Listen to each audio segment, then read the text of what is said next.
Our Father who art in heaven, hallowed be thy name, thy kingdom come, thy will be done on earth as it is in heaven. Give us this day our daily bread, and forgive us our trespasses, as we forgive those who trespass against us, and lead us not into temptation, but deliver us from evil. Amen. The Our Father, or the Lord's Prayer, is one of the most important prayers in Christianity. It was taught by Jesus in the Gospels of Matthew chapter 6 verses 9 to 13 and Luke chapter 11 verses 2 to 4 as a model for how to pray. Each line has profound significance. Our Father who art in heaven. This opening line addresses God as Father, emphasizing a personal relationship with Him as our loving parent. The plural our shows a collective belonging to God's family, reminding us we are all His children. Who art in heaven acknowledges God's divinity and His transcendence over the earthly realm. Hallowed be thy name. This line is a prayer that God's name, His very being and presence, be revered, honored, and kept holy. Hallowed means holy or sacred. By expressing this, we acknowledge God's sanctity and pray that all people come to revere and honor Him. Thy kingdom come. This is a request for God's kingdom or reign to be established on earth as it is in heaven. It invites God's love, justice, and mercy to transform our lives and the world. It's also a call for the fulfillment of God's will, for us to live in accordance with His divine plan. Thy will be done on earth as it is in heaven.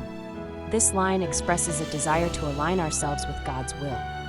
It's a surrender to God's divine wisdom, asking that His will, which is perfectly fulfilled in heaven, also be carried out on earth through our actions and choices. Give us this day our daily bread. Here we ask God to provide for our daily physical and spiritual needs. Daily bread represents not only food for our bodies, but also bread for our souls, like grace, love, and the strength to do God's will. It also points to the Eucharist, the spiritual nourishment received through Holy Communion. And forgive us our trespasses, as we forgive those who trespass against us. We acknowledge our need for God's mercy for the sins or trespasses we commit. It also emphasizes that God's forgiveness is linked to our willingness to forgive others, fostering a spirit of compassion and mercy. And lead us not into temptation. We ask God to help us avoid situations that may lead us to sin. It's not that God would lead us into temptation, but rather that we ask for His guidance and strength to resist the pull of sin, staying on a path that aligns with His will. But deliver us from evil. This final line is a plea for God's protection against all forms of evil, whether they come from the influence of the devil, harmful situations, or our own sinful tendencies. It's a call for God's safeguarding presence in our lives. The Lord's Prayer is a complete prayer because it encompasses praise, submission to God's will, requests for daily sustenance, and petitions for forgiveness, guidance, and protection.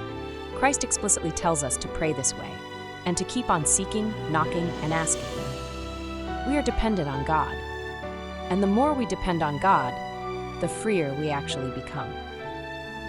Our Father who art in heaven, hallowed be thy name, thy kingdom come, thy will be done on earth as it is in heaven. Give us this day our daily bread, and forgive us our trespasses, as we forgive those who trespass against us, and lead us not into temptation, but deliver us from evil. Amen. If these prayers bring you peace and inspiration, please like the video, it helps us reach more hearts in need. Please subscribe and ring the bell so you never miss a new prayer. Thank you for being a part of the prayerful path. Let's continue to journey in faith together, one prayer at a time.